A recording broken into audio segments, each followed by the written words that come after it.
अस्सलाम वालेकुम। Doctor Arshad Mahmood here. So recently हमारे पास एक बच्चा लाया गया। बच्चे की एज कोई 4 मंथ की थी और उसके वालिदैन का कंसर्न ये था कि डॉक्टर साहब बच्चे की सर की शेप हमें अजीब सी लग रही है, ठीक नहीं लग रही, इसको चेक करें। जब हमने बच्चे की सर की शेप चेक की तो वाकई पता चला कि उसके सर की शेप जो है वो डिफॉर्म थी। उसका सर जो है एक साइड से पिचका हुआ था, मतलब आगे की तरफ पीछे से दबा हुआ था और फ्रंट से आगे उसका माथा निकला हुआ था।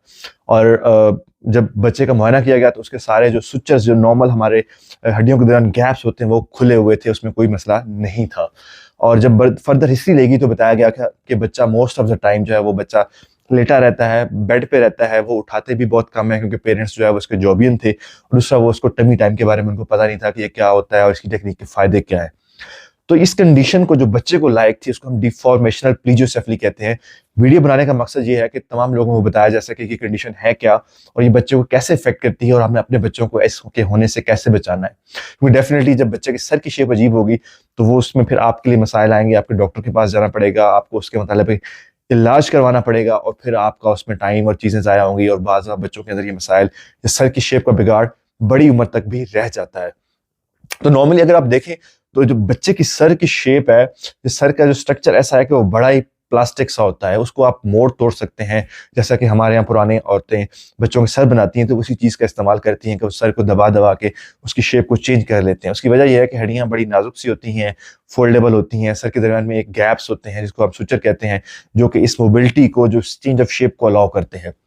तो इस दौरान अगर आप बच्चे को एक ही जगह पे लिटाए रखेंगे, उसको उठाएंगे नहीं, उसको टमी टाइम नहीं देंगे, तो डेफिनेटली बाज बच्चों की आदत होती है कि वो एक साइड पे सर रख के सोते हैं। तो जिस साइड पे वो सर रख के सोते रहेंगे वो साइड उसकी पिचक जाएगी पीछे से और फ्रंट से वो साइड आगे को निकल आएगी और इस कंडीशन को हम डिफॉर्मेशनल प्लीजियोसेफली की जाती है।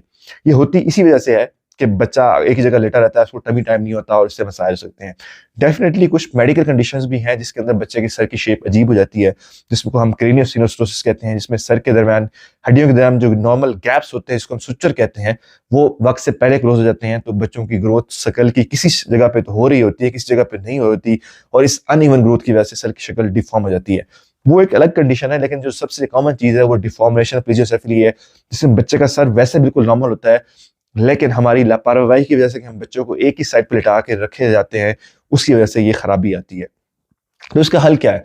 उसका हल ये सबसे इंपॉर्टेंट चीज़ है कि बचाओ। आप बच्चे के जो है वो सर की शेप जो है वो उसको अगर आप ठीक रखना चाहते हैं तो बच्चे को 3 चीज़ें करनी है। एक तो है कि बच्चे को अपने सर जब लिटाना है तो कोशिश करें कि उसको उसकी पोज़ीशन चेंज करते रहें। वो एक ही साइड पे ना लेटा रहे, राइट साइड पे या लेफ्ट साइड पे, बल्कि उसकी पोज़ीशन चेंज होती रहे। कभी राइट साइड पे हो, कभी लेफ्ट साइड पे हो, कभी न्यूट्रल पोज़ीशन में हो। सेकंड, बच्चे को उठाया करें। बच्चे को आपने उठाना है, जब उसको अपराइट पोजीशन में पकड़ेंगे तो डेफिनेटली उसके सर के पिछले हिस्से पे दबाव कुछ रिलीज होगा तो उसका सर गोल शक्ल में ग्रो होना शुरू करेगा, उसकी बोन हर तरफ ग्रो करेंगी। और थर्ड है टमी टाइम, कि बच्चों को आपने छाती के बल लिटाना है अपनी ऑब्जर्वेशन के अंदर और उसको टमी टाइम देना है। तो ये तीनों चीजें आप करेंगे तो डेफिनेटली रिस्क कम हो जाता है कि बच्चों को डिफॉर्मेशनल प्लीजियोसेफली हो। अब अगर खुदा न खास्ता किसी बच्चों को ये मसला हो गया है तो उसका इलाज कैसे करना है? तो अगर आपका बच्चा छोटा है, 3 महीने का है, 4 महीने का है, तो उसमें हम उसको फिजिकल थेरेपी एडवाइस करते हैं। उसमें हम उसको टमी टाइम एडवाइस करते हैं। उनको कहते हैं कि बच्चे को आप ज़्यादा देर गोद में बिठा के रखें और इससे ज़्यादातर बच्चे निकल जाते हैं।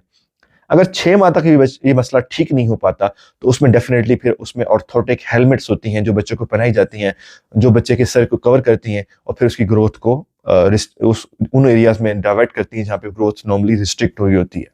बच्चा अगर इस एज में बड़ा हो जाता है आपका और उसको हेलमेट से भी हेल्प नहीं हो रही थी तो फिर कॉस्मेटिक इफेक्ट के लिए अगर बहुत ज्यादा ये मसला हो तो उसमें सर्जरी भी की जा सकती है।